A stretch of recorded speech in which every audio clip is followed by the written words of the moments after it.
नमस्तुभ्यं मित्रों, स्वागत है आप सभी का। मैं सत्यम स्वागत करता हूं आप सभी का। मित्रों, आप देख रहे हैं सात्विक सत्यम। मित्रों, जैसा कि आप जानते हैं, हम पिछले कुछ दिनों से उपनिषद पढ़ रहे हैं और उस सीरीज़ में हमने अभी हाल ही में मांडुक्य उपनिषद देखा है। मांडुक्य उपनिषद में हमने आत्मा, ब्रह्म और ओम के विषय में बहुत सारी बातें जानी। तो ओम के विषय में हमने जो मांडुक्य उपनिषद में पढ़ा, उसी को ध्यान में रखकर आज हम इस वीडियो में और अधिक ओम के विषय में जानने का प्रयास करेंगे। वैसे तो हमने प्रश्न उपनिषद में भी ओम के विषय में जाना था और अभी हाल ही में हमने मांडुक्य उपनिषद में भी ओम के विषय में जाना। ओम, जिसको परमात्मा का नाम कहते हैं, उसके विषय में हम जानने का प्रयास कर रहे हैं। तो आज का जो ये वीडियो होने वाला है, ये विशेष रूप से ओम के ऊपर होने वाला है कि ओम क्या है, ओम जो है उसका वास्तविक अर्थ क्या है। क्योंकि आजकल लोगों ने अर्थ का अनर्थ कर रखा है। जो वास्तविक अर्थ है, जो शुद्ध अर्थ है, जो वैदिक अर्थ है, बहुत कम लोग हैं जो उस अर्थ को बता रहे हैं। अधिकांश लोग तो अनर्थ ही कर रहे हैं, अर्थ का अनर्थ ही करने में लगे हुए हैं। इसमें उनका कोई दोष नहीं है, क्योंकि वो स्वयं नहीं जानते वास्तविक अर्थ क्या है। मैं बात कर रहा हूँ ओम के वास्तविक अर्थ की। ओम कोई नया शब्द नहीं है, सभी ओम से परिचित हैं, लोगों को पता है कि ओम क्या है। लेकिन ओम का वास्तविक अर्थ क्या है, ये बहुत कम लोग जानते हैं। तो ये वीडियो बनाने का उद्देश्य यही है कि सभी तक ओम का वास्तविक अर्थ पहुँचे, जो ओम का वैदिक अर्थ है, जो ऋषियों मुनियों ने ओम का अर्थ बताया है, जो उपनिषदों में ओम का अर्थ बताया गया है, उसको सब जानें। यही आज का इस वीडियो का उद्देश्य है। देखिए, वीडियो आरंभ करने से पहले आप सभी से हाथ जोड़ के निवेदन करना चाहूँगा, यदि आप वास्तव में जानना चाहते हैं ओम के बारे में, ओम के अर्थ के बारे में, तो आपको धैर्य दिखाना होगा। ऐसा नहीं है कि आप वीडियो को 2-3 मिनट तक वॉच करें और आप फिर इसको छोड़ के चले जाएं। अगर आपको 2-3 मिनट तक ही टिकना है तो मैं आपसे बोलूँगा कि आप इस वीडियो को मत देखिएगा, क्योंकि 2-3 मिनट या 5 मिनट में आपको कुछ नहीं समझ में आएगा। ठीक है, आपको थोड़ा धैर्य दिखाना होगा, आपको अपना समय देना होगा। आपसे कुछ समय मांग रहा हूँ ताकि आप ओम के विषय में जान सकें। तो यदि आप बिल्कुल सीरियस हैं ओम के विषय में जानने के लिए, तो इस वीडियो को ना अंत तक ज़रूर देखिएगा। मैं अपनी पूरी कोशिश करूँगा, पूरा प्रयास करूँगा कि आप लोगों तक ओम का जो वास्तविक अर्थ है वो आप लोगों तक पहुँचाऊँ। तो पूरे धैर्य के साथ, बड़े ध्यान से इस वीडियो को देखना। और इसमें जो भी बातें मैं बताने वाला हूँ, जो भी बातें मैं बताने वाला हूँ, उसमें मेरी अपनी कोई भी बातें नहीं है। मैंने जो कुछ भी स्वाध्याय किया है उपनिषद से, चाहे वो मांडुक्य उपनिषद हो, चाहे वो प्रश्न उपनिषद हो, इन दोनों उपनिषदों से, और जो गुरुओं से सीखा है, उसी को मैं आप लोगों के समक्ष प्रस्तुत करूँगा। इसमें मेरा अपना कोई भी विशेष मत नहीं होगा, क्योंकि मैं इतना ज्ञानी नहीं हूँ, इतना बड़ा कोई स्कॉलर नहीं हूँ, मैं तो मूर्ख हूँ। इसलिए मैं अपनी तरफ से इसमें कोई भी बात मिक्स नहीं करूँगा। जो भी बताऊँगा सब शास्त्रों के आधार पर बताऊँगा। उपनिषद हैं, हमारे जो दर्शन हैं, वेद हैं, इन्हीं के आधार पर बातें होंगी। तो इसलिए वीडियो को लास्ट तक ज़रूर देखिएगा। ठीक है, तो चलिए अब बिना किसी विलंब के वीडियो को शुरू करते हैं। देखिए, ओम, ये जो शब्द है ना ओम, ये वास्तव में एक शब्द नहीं है। हम इसको कह देते हैं कि ये एक शब्द है। दरअसल शब्द क्या होता है? देखो, सबसे पहले अगर कुछ चीज़ आती है तो वो आते हैं वर्ण। जैसे हमारी हिंदी वर्णमाला में बहुत सारे वर्ण हैं, विशेष रूप से जो हमारे 52 वर्ण हैं। ठीक है, तो ये जो वर्ण है, ए, आ, ई, बड़ी ई, ये जो वर्ण है, ये सबसे छोटी इकाई माने जाते हैं। इन वर्णों से मिलकर कोई अक्षर बनता है, कोई शब्द बनता है, फिर उन्हीं अक्षरों से, उन्हीं शब्दों से एक वाक्य बनता है, फिर उन्हीं से एक पूरा सेंटेंस, एक पूरा पैराग्राफ बन जाता है। तो सबसे छोटी इकाई क्या है? वर्ण। तो ये जो ओम है, हम सभी को बताया गया कि एक शब्द है, लेकिन रियलिटी ये है कि एक शब्द नहीं है। अब आप बोलोगे शब्द क्यों नहीं है? क्योंकि इसमें भी तो वर्ण है। ओम दरअसल अ, उ और मैं से मिलकर बना है, जिसको 3 मात्राएं कहते हैं।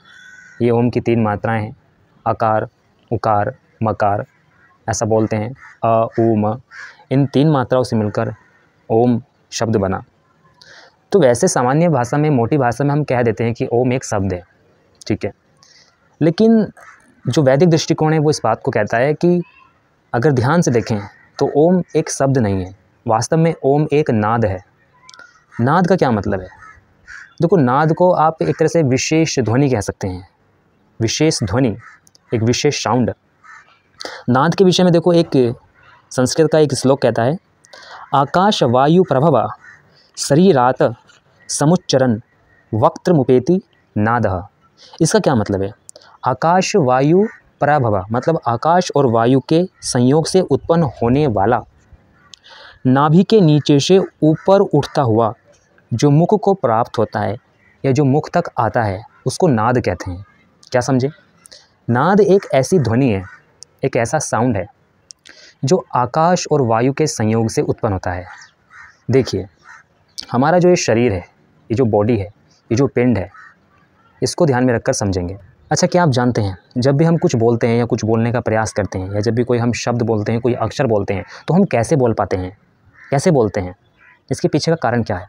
तो देखिए, वर्ण उच्चारण शिक्षा के अनुसार, ये जो वर्ण उच्चारण शिक्षा है, जो महर्षि पाणि जी ने लिखी है, उसके अनुसार कैसे बोला जाता है, ये एक प्रक्रिया है। कैसी प्रक्रिया है? देखो, इस प्रक्रिया को समझने के लिए हमको एक श्लोक देखना होगा। श्लोक कह दीजिए, एक सूत्र कह दीजिए। ये सूत्र क्या है?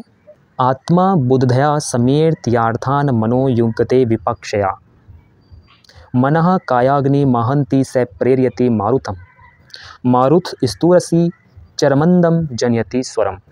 इसका क्या अर्थ है? देखो, इसका अर्थ ये है कि जब भी हम कुछ बोलते हैं, ये बोलने की इच्छा करते हैं, इच्छा कौन करता है? आत्मा। तो ये आत्मा ये तय करती है कि मुझे क्या बोलना है। आत्मा जब इच्छा करता है कि मुझे क्या बोलना है, तो वह बुद्धि की सहायता लेता है। बुद्धि की सहायता से वह यह तय करता है कि उसे क्या बोलना है। अब बुद्धि क्या करती है? बुद्धि मन को प्रेरित करती है। मन को प्रेरित क्यों करती है? मन को प्रेरित इसलिए करती है क्योंकि ये जो मन है ना, ये समस्त इंद्रियों को अपने नियंत्रण में रखता है। इंद्रियां ही नहीं, अपितु कर्मेंद्रियां भी इसके नियंत्रण में ही होती है। आप ये कह दीजिए कि ये जो मन है, ये हमारी इंद्रियों को संचालित करता है, इंद्रियों को, कर्मेंद्रियों को संचालित करता है। इसलिए जब भी हम कुछ करना चाहते हैं, वो सब इंद्रियों के द्वारा होता है। और इंद्रियों को कौन चलाता है? इंद्रियों का संचालन मन करता है। इसलिए कहा मनः कायाग्नि महंती, मतलब ये जो मन है, ये हमारे भीतर की अग्नि को प्रेरित करता है कुछ भी बोलने के लिए। और स प्रेरयति मारुतम, और वो जो अग्नि है, वो हमारे भीतर वायु को प्रेरणा करती है। और जो वायु है, वो उर स्थान में विचरता हुआ मंद स्वर को उत्पन्न करता है। तो ये एक प्रोसेस है। क्या प्रोसेस है? कि आत्मा कोई इच्छा करती है कि क्या बोलना है, आत्मा बुद्धि को प्रेरित करती है, बुद्धि मन को प्रेरणा देती है। मन को इसलिए देती है क्योंकि मन ही है जो इंद्रियों का संचालन करता है। हमको जो कुछ भी पता चलता है, इंद्रियों के माध्यम से चलता है, इंद्रियों के द्वारा चलता है। और इंद्रियों के द्वारा चलता है, इंद्रियों को मन संचालित करता है। इसलिए कहा मन काया अग्नि महंती, मन हमारे भीतर एक अग्नि को प्रेरित करता है। वो अग्नि फिर स प्रेरयति मारुतम, फिर वो वायु को प्रेरणा करता है। और फिर ये वायु उर स्थाने विचरता हुआ मंद स्वर को उत्पन्न करता है। तो इस प्रकार हमने जाना कि हम जब भी कुछ बोलना चाहते हैं या बोलते हैं, तो हम किस प्रकार बोलते हैं। तो ये एक प्रक्रिया है बोलने की। ठीक है, आत्मा तय करता है कि क्या बोलना है, वो बुद्धि को कहता है, बुद्धि मन को कहती है, और मन हमारे भीतर की अग्नि को प्रेरित करता है, वो अग्नि फिर वायु को, और वायु के द्वारा फिर एक मंद स्वर उत्पन्न होता है, एक स्वर उत्पन्न होता है। तो इस प्रकार बोला जाता है। ठीक है, तो ये तो बोलने के विषय में हमने जाना। जब भी हम कुछ बोलते हैं, तो सबसे पहले क्या क्रिया होती है? देखो, ये जो शरीर है ना, शरीर, इसके भीतर भी आकाश है। आकाश में मतलब स्पेस है, आकाश है और वायु भी है। वायु किस फॉर्म में है? जैसे कि हमने देखे थे 5 प्राण, प्राण, अपान, व्यान, उदान, समान, 5 प्राण इस बॉडी में है। ठीक है, तो प्राण वायु के रूप में है और आकाश भी है। तो ये आकाश और वायु के संयोग से होता क्या है? आकाश और वायु के संयोग से एक ध्वनि उत्पन्न होती है, एक नाद उत्पन्न होता है, जो हमारे शरीर में निरंतर चलता रहता है, जिसको अनाहत नाद कहते हैं। क्या कहते हैं? अनाहत नाद। अनाहत का क्या मतलब होता है? अनाहत के कई सारे मतलब हैं। अविनाशी कहते हैं अनाहत को, शाश्वत कहते हैं, नित्य कहते हैं। नित्य मतलब जो लगातार कंटिन्यूअसली चलता रहे। तो हमारी इस बॉडी में एक अनाहत नाद चलता रहता है। मतलब जब वायु और आकाश, जब इन दोनों का जो संयोग है, इनके संयोग से एक नाद उत्पन्न होता है, और वो इस बॉडी में निरंतर चलता रहता है। तो जब भी हम कुछ बोलते हैं या बोलने का प्रयास करते हैं, तो वही नाद हमारे मुख तक आता है, और मुख तक आने के पश्चात जीवा की सहायता से वो तरह तरह के वर्णों में व्यक्त हो जाता है। दरअसल ये जो ओम शब्द है, ये एकमात्र ऐसा शब्द है जिसको बोलने में जीवा की कोई आवश्यकता नहीं है। ऐसा मैं नहीं कह रहा, ऐसा विद्वान लोग कहते हैं, स्कॉलर कहते हैं कि ओम एक ऐसा विशेष, एक ऐसा स्पेसिफिक नाम है परमात्मा का कि इसको बोलने के लिए जीवा की आवश्यकता ही नहीं है। मतलब गूंगे भी इसको बोल सकते हैं। अब इसको बोलते कैसे हैं, देखो मैं आपको बोल के दिखाता हूँ। इसको बोलने का भी एक तरीका है, ऐसा नहीं कि ऐसे ही बोल दिया जल्दबाजी में। कुछ लोग कहते हैं ओम ओम ओम, नहीं, ऐसे इसको नहीं बोलते। इसको बोलने का एक विशेष तरीका है। वो तरीका क्या है? वो तरीका यह है कि इसमें किसी प्रकार के किसी भी वर्ण की कोई आवश्यकता ही नहीं है। जैसे कि मैंने आपको पहले बताया, हालांकि ये अ उ मैं इन 3 मात्राओं से मिलकर बना है, लेकिन इन मात्राओं को ध्यान में रखकर हम इसको नहीं बोलेंगे। इन मात्राओं को ध्यान में रखकर हम इसका उच्चारण नहीं करेंगे। इसका उच्चारण करना हमारा स्वतः ही एक आंतरिक हमारी क्रिया है। हमारे अंदर जो अनाहत नाद हो रहा है, उसी के फलस्वरूप ये खुद ही उच्चारित हो जाता है। जैसे जब आप थोड़ा सा मुंह खोलते हैं, जैसे कि आप पहले सांस भरिए, मैं आपको दिखाता हूँ। मुंह खोलेंगे, फिर हम बोलना स्टार्ट करेंगे।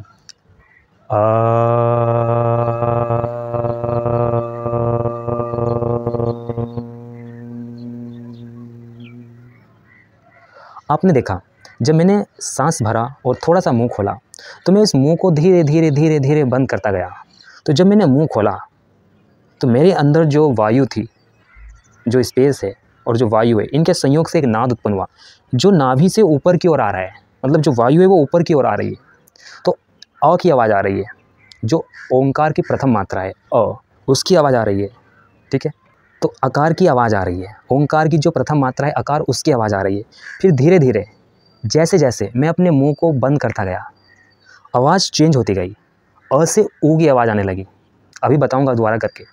फिर जैसे जैसे मैंने अपने होठों को बंद किया, वही आवाज़ फिर म की आवाज़ निकलने लगी, मतलब मकार मात्रा हो गई। तो सर्वप्रथम जब मैंने नाद किया, तो नाद में जो वायु मेरी नाभि प्रदेश से ऊपर की ओर आ रही है, मेरे मुख तक आ रही है, तो सर्वप्रथम ओंकार की अ मात्रा की आवाज़ आई। उसके बाद वो मात्रा ऊ में हुई और फिर वो मैं तक गई। जैसे आप देखिए, ध्यान से देखिएगा।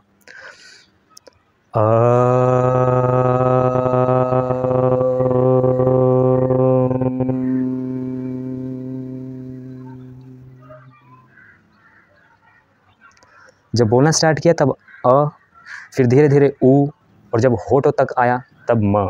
तो अ उ म क्या हो गया? ओम।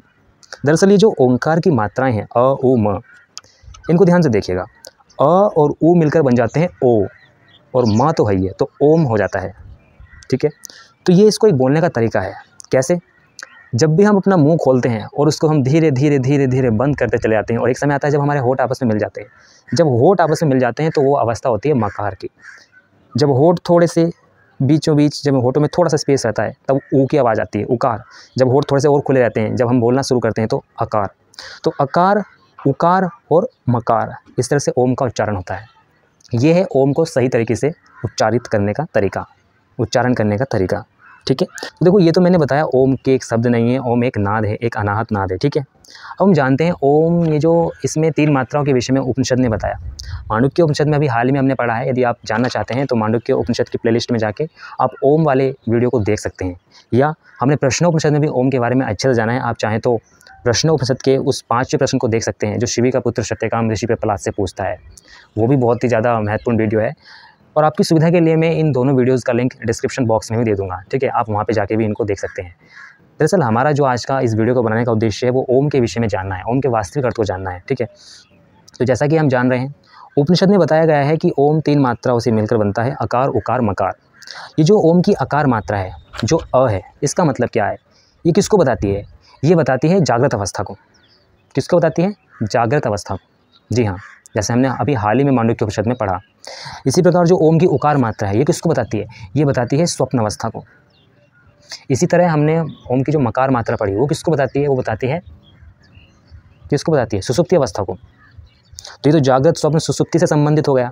इसके अलावा ओम की जो मात्रा है, जैसे कि अकार मात्रा है, ये जगत की उत्पत्ति अवस्था को बताती है। ओम की जो उकार मात्रा है, जगत की स्थिति अवस्था को बताती है, और ओम की जो मकार मात्रा है, ये जगत की प्रलय अवस्था को बताती है। समझ रहे हो? तो कहने का मतलब ये है कि ओम मात्र ये छोटा सा जो शब्द आपको दिखाई देता है, ये मात्र इतना छोटा नहीं है।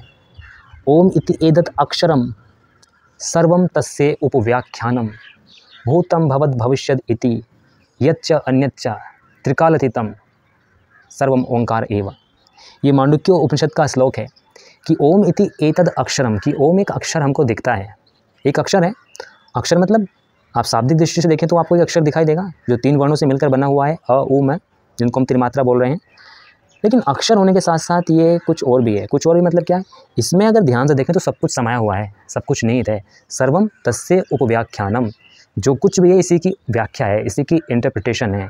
कैसे है भाई, जितनी भी स्थितियाँ हैं, जैसे वैसे तो 3 ही स्थितियाँ हैं। एक तो उत्पत्ति स्थिति होती है, एक होती है प्रलय स्थिति, और एक होती है इनके बीच की स्थिति। उत्पत्ति, प्रलय और इनके बीच की, मतलब जिसको हम स्थिति बोल देते हैं। उत्पत्ति अवस्था, संचालन अवस्था और प्रलय अवस्था। उत्पत्ति अवस्था बताती है ओंकार की आकार मात्रा, संचालन अवस्था बताती है ओंकार की उकार मात्रा, प्रलय अवस्था बताती है ओंकार की मकार मात्रा। इसी तरह जैसे हम जो जीवात्माएं, हमारी अवस्थाएं, हमारी जो स्थितियां हैं, जैसे जागृत है, स्वप्न, सुषुप्ति है। हमारी जो जागृत अवस्था है जिसमें हम चीज़ों को जान रहे हैं, ओंकार की जो आकार मात्रा है, जो अ है, वो बताता है उसको। हमारी जो स्वप्न अवस्था है, ओंकार की जो उकार मात्रा है वो बताती है उसको। हमारी जो सुसुप्ति अवस्था है, ओंकार की मकार मात्रा उसको बताती है। तो आप ध्यान से देखेंगे तो ओंकार जो एक छोटा सा शब्द है, ओम जो एक छोटा सा शब्द है, इसमें सब कुछ आ जाता है, इससे कुछ भी बाहर नहीं है। इसलिए कहा है ऋषियों ने, महर्षि दयानंद सरस्वती ने कहा है कि ओम परमात्मा का निज नाम है, प्रमुख नाम है। जितने भी नाम है, समस्त नामों में से सर्वोत्तम नाम है ओम। सत्यात प्रकाश के समोल्लास प्रथम में ही, सबसे प्रथम में ये बात कही गई है। ओम के बारे में उन्होंने बताया है। क्या बताया है? उन्होंने कहा है कि ओम परमात्मा का निज नाम है, मतलब प्रमुख नाम है, सर्वोत्तम नाम है, परमात्मा के अनंत नाम है। जिस प्रकार उस परमात्मा के अनंत गुण, अनंत सामर्थ्य हैं, उसी प्रकार उसके अनंत नाम भी हैं। दरअसल नाम का मतलब ये है, अनंत नाम मतलब कैसे, उसके गौणिक नाम है, गुणों के आधार पर उसके नाम है।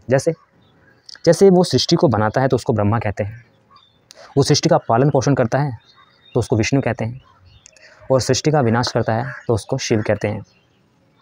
ठीक है, वो बहुत सुंदर है, बहुत आकर्षित है, उसको कृष्ण कहते हैं। वो सब जगह रमा हुआ है इसलिए उसको राम कहते हैं।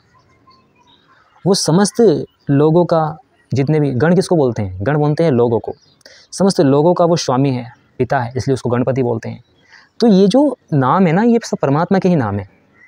हालांकि हमको इनका जो अर्थ बताया गया है वो विपरीत अर्थ बताया गया है, लेकिन जो वास्तविक अर्थ है, जो वैदिक दृष्टिकोण वाला अर्थ है, वो यही है कि ये जो जितने भी नाम है सब परमात्मा के नाम है, परमात्मा के अनंत नाम है। ये सब गौणिक नाम है, मतलब गुणों के आधार पर है।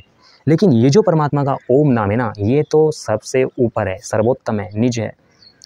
जो कुछ भी है सब इसी में समाया है। सर्वम ही एतद् ब्रह्म, सब कुछ इसी ब्रह्म में स्थित है, इसी ओंकार में स्थित है। अभी हाल ही में हमने मांडुक्य उपनिषद में आत्मा की 4 स्थितियाँ देखी थी, जागृत, स्वप्न, सुषुप्ति और तुरीय। उसी के बाद हमने ओम की मात्राओं के विषय में भी जाना, अकार, उकार, मकार, और एक ओम का अलग रूप भी है जिसको अमात्र रूप कहते हैं, जो अव्यवहार्य है, जो तुरीय है, जो अचिंत्य है, जो प्रपंचोपशमम है। ये सब बातें आपको अगर यदि नहीं लग रही है ना, तो आप उन वीडियोस को ज़रूर देखिएगा, जिनका लिंक मैं डिस्क्रिप्शन बॉक्स में देने वाला हूँ। ओम की 2 वीडियोज़ हैं, आप यदि उन 2 वीडियोज़ को देखेंगे तो आपको डेफिनेटली अच्छे से सब कुछ क्लियर होगा ओम के विषय में। अभी जो ओम के विषय में हम जान रहे हैं, ओम का वास्तविक अर्थ क्या है। देखो, ओम का वास्तविक अर्थ यही है। एक शब्द में अगर मैं बोलूँ तो ओम का अर्थ है सर्वरक्षक परमात्मा। अगर मैं एक उसमें बोलूँ, क्या है ओम का अर्थ? सर्वरक्षक परमात्मा, अर्थात जो हमारी सभी से रक्षा करता है। लेकिन यदि मैं ओम को खोलूँ, इसके एक एक वर्ण को खोलूँ, इसकी एक एक मात्रा को खोलूँ, जैसे इसकी आकार मात्रा है, इसकी उकार मात्रा है, इसकी मकार मात्रा है, तो आकार मात्रा संदर्भित कर रही है जागृत अवस्था को, आकार मात्रा संदर्भित कर रही है उत्पत्ति अवस्था को। उकार मात्रा को खोलूँ तो उकार मात्रा संदर्भित कर रही है स्वप्न अवस्था को, उकार मात्रा संदर्भित कर रही है स्थिति अवस्था को, संचालन अवस्था को, गति अवस्था को। यदि मैं मकार मात्रा को देखूँ तो मकार मात्रा संदर्भित कर रही है सुषुप्ति अवस्था को, प्रलय अवस्था को। तो ये जागृत, स्वप्न, सुषुप्ति, ये उत्पत्ति, स्थिति, प्रलय, ये सब कुछ इसमें समा जाता है। और ये सब कुछ किस में है? ये सब कुछ ओम में ही है। तो ओम का अर्थ जो है वो इतना व्यापक है ना, हम तुम नहीं समझ सकते, हम अल्प बुद्धि वाले उसके विषय में नहीं जान सकते। लेकिन हाँ, इतना है कि शास्त्रों में जो बताया है, ऋषियों ने, जो मुनियों ने जो कहा है, उसके आधार पर हम देख लेते हैं। जैसे कि सत्यात प्रकाश में महर्षि दयानंद सरस्वती कहते हैं ओंकार का अर्थ बताते हुए कि जैसे कि मैंने आपको बताया कि ये त्रिमात्रों से बना है, अकार, उकार, मकार। अकार का मतलब ये कहते हैं महर्षि दयानंद सरस्वती, अकार से मतलब है विराट से, अग्नि से, विश्वादि से। विराट का मतलब है प्रकट होना, मतलब उस परमात्मा से ही सब कुछ प्रकट होता है। जब कुछ प्रकट होता है तभी तो हमको दिखाई देता है, मतलब एक तरह से उत्पत्ति अवस्था है ना। तो अकार उत्पत्ति अवस्था को बता रहा है। जैसे अग्नि है, अग्नि का मतलब है अगेर गच्छति, मतलब जो आगे रहती है, जो आगे की चलती है, जिससे सब कुछ उत्पन्न होता है। अग्नि मतलब एक ऊर्जा, ऊर्जा से ही तो सब कुछ उत्पन्न होता है। चलता है, तो ये भी आकार मात्रा को संदर्भित करती है। ऐसे ही विश्वादि, विश्वादि का मतलब जिसके कारण पूरा विश्व चल रहा है, वो कौन है? वो ओम है। तो ये ओंकार की प्रथम मात्रा है, आकार मात्रा। इसी तरह ऋषि दयानंद सरस्वती कहते हैं उकार के विषय में, उकार से इन्होंने 3 नाम बताए, हिरण्यगर्भ, वायु, तेजस। हिरण्यगर्भ का मतलब क्या है? हिरण्यगर्भ का मतलब जो हिरण्य है जिसके गर्भ में, हिरण्य मतलब वे सभी वस्तुएं जिनसे हमारा जीवन यापन होगा, जो परमात्मा ने हमें जीवन दिया, उसको चलाने के लिए जो कुछ भी आवश्यक चीज़ें हैं, जो कुछ भी आवश्यक वस्तुएं हैं, वे सब क्या है? वे हिरण्य है। तो हिरण्य है जिसके गर्भ में, वो क्या है? वो हिरण्यगर्भ है। तो ये किसको संदर्भित कर रही है? उकार मात्रा को संदर्भित कर रही है परमात्मा की। मतलब गति अवस्था, संचालन अवस्था, जिसमें हमारी स्थिति रहेगी, स्थिति बनी रहेगी, ये उकार मात्रा को संदर्भित कर रही है। इसी तरह से वायु है, वायु मतलब वाति गच्छति, मतलब जो निरंतर चलती रहती है, निरंतर बहती रहती है। तो ये जो निरंतरता है, ये क्या है? ये एक स्थिति को दर्शा रही है, एक अवस्था को दर्शा रही है। कैसी अवस्था, कैसी स्थिति? जो निरंतर, जो कंटिन्यूअस है, तो है ना बीच की, तो इसलिए ये उकार को संदर्भित कर रही है, ओंकार की उकार मात्रा को। फिर आगे लिखते हैं तेजस। तेजस का मतलब तेज, तीव्रता। जब किसी वस्तु में गति होती है तो एक समय के बाद उसमें तीव्रता भी होती है। गति, तीव्रता, ये सब किसको दर्शा रहे हैं? सब कुछ ओंकार की उकार मात्रा को दर्शा रहे हैं, मतलब द्वितीय मात्रा को दर्शा रहे हैं। फिर महर्षि दयानंद सरस्वती मकार का वो लिखते हैं, मकार के विषय में कहते हैं कि मकार से ईश्वर, आदित्य और प्राज्य को इन्होंने लिया। ईश्वर का मतलब ऐश्वर्य से है, ईश्वर के सामर्थ्य से है। जो ऐश्वर्यशाली है उसका सामर्थ्य तो अनंत है, उसी की तरह ईश्वर का सामर्थ्य, जैसे ईश्वर का कोई ना आदि है ना अंत है, इसी तरह उसका सामर्थ्य है, ठीक है, जिसकी हम कल्पना नहीं कर सकते। इसी तरह आदित्य है, आदित्य में एक शब्द छुपा है, अदिति। अदिति का मतलब है जो कभी नष्ट नहीं होता। तो ये जो दर्शा रहा है, किसको दर्शा रहा है? ये ओंकार की मकार मात्रा को दर्शा रहा है, ठीक है। प्राज्य, प्रज्य मतलब प्र प्लस अज्य, इसका मतलब होता है जो सब कुछ जानता है। परमात्मा सर्वज्ञ है, सब कुछ जानता है, तो ये भी परमात्मा की मकार मात्रा को दर्शा रहा है। तो ये तो महर्षि दयानंद सरस्वती ने सत्यार्थ प्रकाश में बताया, ओंकार का थोड़ा सा अर्थ उन्होंने बताया, लेकिन इतना ही ओंकार का अर्थ नहीं है, इतना ही ओम का अर्थ नहीं है। तो ये हमने थोड़ा सा देखा ओम के विषय में, ओम का वास्तविक अर्थ क्या है ये हमने जाना। क्या जाना हमने? एक बार फिर से थोड़ा शॉर्ट में देख लेते हैं। तो ये ओम प्रभु का नाम है, और जैसा कि आपने जाना 3 मात्राओं से मिलकर बना है, आकार, उकार, मकार। आकार मात्रा जागृत अवस्था, उत्पत्ति अवस्था, प्रारंभ अवस्था को संदर्भित कर रही है। उकार मात्रा गति अवस्था, स्थिति अवस्था, स्वप्न अवस्था को संदर्भित कर रही है। और मकार मात्रा समापन अवस्था, प्रलय अवस्था, सुषुप्ति अवस्था को संदर्भित कर रही है। इस प्रकार इन जागृत, स्वप्न, सुषुप्ति, इस उत्पत्ति, स्थिति और प्रलय, इस प्रारंभ, गति और समापन में ही सब कुछ आ जाता है, ठीक है। तो ये ओंकार का समात्र रूप है, मतलब जो मात्रा वाला रूप है वो रूप है। इसके अलावा ओंकार का एक रूप और है जो अमात्र रूप है, जो अव्यवहार्य है, जो प्रपंच उपशम है, जो शिव है, जो अद्वैत है, जो तुरीय है। अच्छा, एक बात मैं आप लोगों को बताना भूल गया, ये जो ओम का जब भी हम उच्चारण करते हैं तो इसमें जो 3 मात्राओं का रोल है, आकार, उकार, मकार, अ, उ, म, जैसे हम बोलते हैं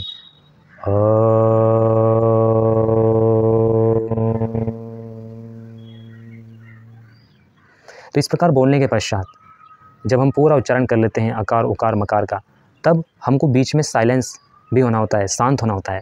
तो वो जो शांत अवस्था है वो क्या है? वो ओम की अमात्र अवस्था है। वो ओम की अमात्र अवस्था है, एक ऐसी अवस्था जो अव्यवहार्य है, जो प्रपंच उपशम है, जो शिव है, जो अद्वैत है, जिसके विषय में मांडुक्य उपनिषद बता रहा है, ठीक है। तो ये ओंकार का अमात्र रूप है।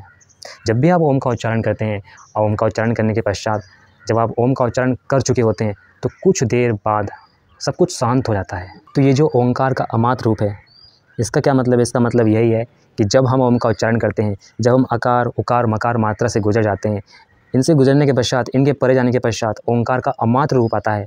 अमात्र रूप मतलब ओंकार की एक ऐसी अवस्था आती है, एक ऐसी स्थिति आती है जब सब कुछ शांत हो जाता है। इसीलिए तो कहते हैं कि वह अवस्था कैसी है? अव्यवहार्य है, शांत है, शिव है, अद्वैत है, तुरीय है। जी हाँ, जब भी आप ओम का उच्चारण करते हैं, आप खुद देखिए, आप आंखें बंद करके ओम का उच्चारण कीजिए। अ, उ, मैं, इन तीनों का जब आप उच्चारण करेंगे, उसके पश्चात जब आप शांत होंगे, तब देखना आपको कितनी शांति अनुभव होगी। तो माय डियर फ्रेंड्स, ये आज हमने जाना ओम के विषय में कि ओम का वास्तविक अर्थ क्या है, ठीक है। तो मैं जितना अपनी अल्प बुद्धि से आप लोगों को बता सकता था मैंने प्रयास किया। ये जो कुछ भी मैंने बताया, ये बताया मैंने मांडुक्य उपनिषद और प्रश्नों उपनिषद के आधार पर। मांडुक्य उपनिषद और प्रश्नोपनिषद का स्वाध्याय किया है, उसके बेस पे मुझे जो पता है वो मैंने आप लोगों के समक्ष प्रस्तुत किया। आप चाहें तो अपनी जानकारी को बढ़ाने के लिए आप मांडुक्य उपनिषद और प्रश्नोपनिषद को पढ़ सकते हैं और आप ओम के विषय में बहुत अच्छे से जान सकते हैं। ठीक है, उम्मीद करूँगा कि आपको कुछ नया सीखने को मिला होगा, आपको ओम के बारे में कुछ नया जानने को मिला होगा। और हाँ, आपसे इतना और कहना चाहूँगा कि ओम जो है परमात्मा का प्रमुख नाम है, वास्तविक नाम है, इसलिए उस परमात्मा की भक्ति करनी है तो उसके प्रमुख नाम का ही जप करना होगा। आजकल नाम जप का बहुत ट्रेंड चल रहा है और नाम जप में लोग तरह तरह के नामों का प्रयोग कर रहे हैं। ठीक है, देखो नाम जप में जितने नामों का प्रयोग होता है, सब नामों का अपना अलग महत्व है, विशेष है। सभी नाम अच्छे हैं, सभी नाम पवित्र हैं, लेकिन हमको उस नाम का जप करना है जो परमात्मा का प्रमुख नाम है, जो उसका वास्तविक नाम है। उस नाम का हमको जप करना है और वो नाम क्या है? वो नाम है ओम। और जप करना है उसके अर्थ की भावना के साथ। ऐसा अर्थ नहीं करना कि बस ओम ओम ओम ओम बोले जा रहे हैं, ध्यान कहीं और है, मन कहीं और है। ऐसे ध्यान नहीं करना। पहले एकाग्रचित होकर बैठना है, प्राणायाम करना है, मन को एकाग्र करना है, उसके बाद धीरे धीरे ओम का लंबा नाद खींचना है और मन ही मन उसके ध्यान, उसके अर्थ को जानने का प्रयास करना है। कौन सा अर्थ जो हमने जाना, ये जो ओम की त्रिमात्र अवस्थाएँ हैं, जो ओम की 3 मात्राएँ हैं, इनका क्या क्या अर्थ है, कैसे ओम सबसे रिलेटेड है, कैसे ओम सबकी उपव्याख्या है, कैसे ओम सब में समाया है, कैसे ओम सब में निहित है। इस प्रकार ओम की अर्थ भावना हमको मन ही मन करनी है और ओम का ध्यान करना है, ओम का जप करना है। ठीक है, तो इसलिए अब मैं यहीं पे इस वीडियो को विराम देना चाहूँगा। वीडियो ऑलरेडी हमारा लंबा हो चुका है।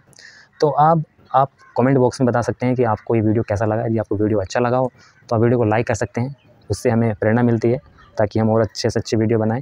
चैनल पर यदि आप नए हो और ऐसे ही कंटेंट को आप देखना चाहते हैं तो चैनल को सब्सक्राइब कर सकते हैं। मैं ऐसे नए नए विषय लाता रहूँगा। तब तक के लिए आप बने रहिएगा हमारे साथ। अपना ध्यान रखिए, स्वस्थ रहिए, प्रसन्न रहिए, उस परमात्मा के नाम का जप करिए, ओम नाम का जप करिए। मिलते हैं फिर से किसी अगली वीडियो में। तब तक के लिए धन्यवाद। ओम सच्चिदानंद ईश्वराय नमो नमः।